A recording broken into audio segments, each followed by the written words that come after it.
প্রিয় দর্শক, পরিস্থিতি তেমন একটা ভালো নাই।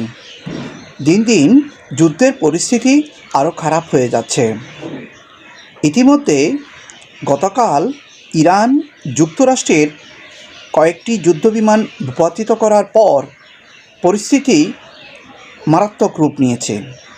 আমেরিকার প্রেসিডেন্ট ডোনাল্ড ট্রাম্প 48 ঘন্টার আলটিমেটাম দিয়েছেন।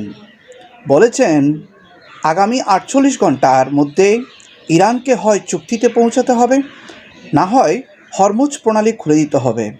তা না হলে ইরানের অবস্থা বিগত 10 দিন আগে যে আলটিমেটাম দেওয়া হয়েছিল, তাদের জ্বালানি খাত এবং পাশাপাশি নানা ধরনের অর্থনৈতিক অঞ্চল রয়েছে, সেগুলো ধ্বংস করে দেওয়া হবে।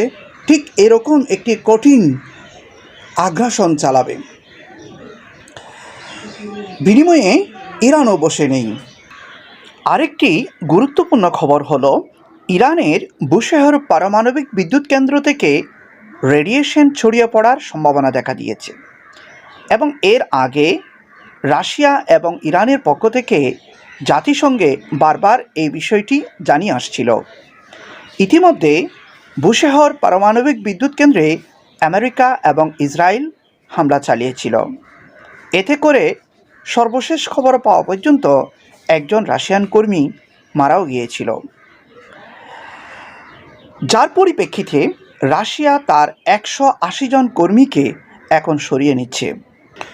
বুশেহর পারমাণবিক বিদ্যুৎ কেন্দ্র হলো এমন একটি পারমাণবিক বিদ্যুৎ কেন্দ্র যেটি সমুদ্র তীরবর্তী।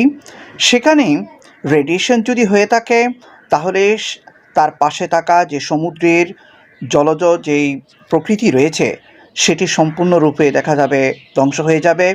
সাথে সমুদ্র পেরিয়ে যে অপরাপর মধ্যপ্রাচ্যের দেশগুলো রয়েছে, সেখানেও রেডিয়েশন ছড়িয়ে পড়ার সম্ভাবনা রয়েছে। তাই বলা যায়, আগামী 48 ঘন্টায় যুদ্ধের প্রকৃতি অবস্থা অনেক পরিবর্তন হয়ে যেতে পারে। আল্লাহ সবাইকে হেফাজত করুক এবং এই আগ্রাসন থেকে সবাইকে নিরাপদ রাখুক। পরবর্তী আপডেটের জন্য সঙ্গেই থাকুন। আল্লাহ হাফেজ।